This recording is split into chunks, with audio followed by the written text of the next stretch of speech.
अर्काको ठाउँ नचिनेको, नजानेको, सबै अन्जान, कोही छैन सहयोग गर्ने, हेल्प गर्ने, त्यो बेलामा तपाईँ महिनौँ दिनसम्म जबलेस हुनुभएको।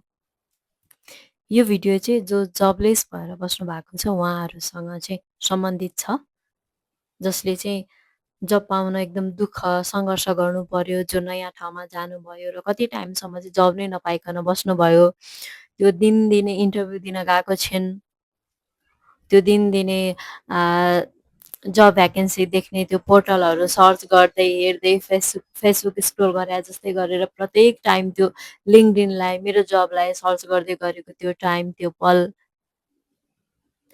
त्यही टाइममा तपाईँलाई फ्यामिली मेम्बरबाट कल आउँछ, के छ खबर, कस्तो छ खबर खबर भनेर सोध्दा सबै ठिकै छ, राम्रो छ, राम्रो छ।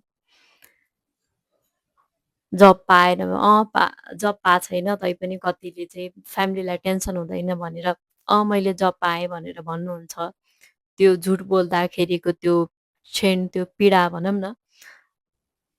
अनि अब कतिजनाले काम गर्दा गर्दै कुनै बेला बिचमै काम गुमाउनु पर्ने हुन्छ। त्यस्तो कन्डिसनमा जबलेस भएर बस्दा कति टाइमसम्म के गरेर बस्ने, कसरी खाने भन्ने कुराहरूमा कोही नहुँदाखेरि कति धेरै गाह्रो हुन्छ, कति धेरै समस्या हुन्छ भन्ने कुरा चाहिँ उहाँले फिल गर्नुहुन्छ, जसलाई चाहिँ यो परेको छ। यदि तपाईँलाई यस्तै परेको छ भने त्यो बेलामा तपाईँले चाहिँ कसरी ह्यान्डल गर्नुहुन्थ्यो? तपाईँले के कुरा गर्नुहुन्थ्यो? तपाईँले अलिक चाँडै काम पाउनको लागि के गर्नुहुन्थ्यो? फ्यामिली मेम्बरलाई कसरी ह्यान्डल गर्नुहुन्थ्यो? सबैभन्दा इम्पोर्टेन्ट थिङ्स भनेको तपाईँले आफूले आफूलाई चाहिँ कसरी ह्यान्डल गर्नुहुन्थ्यो? के तपाईँले आफूले चाहिँ अरूको अगाडि यसले मैले त कामै पाइनँ भनेर आफूलाई कमजोर बनाउनुहुन्थ्यो कि म जसरी पनि काम खोज्छु भनेर आफूलाई बलियो बनाउनुहुन्थ्यो?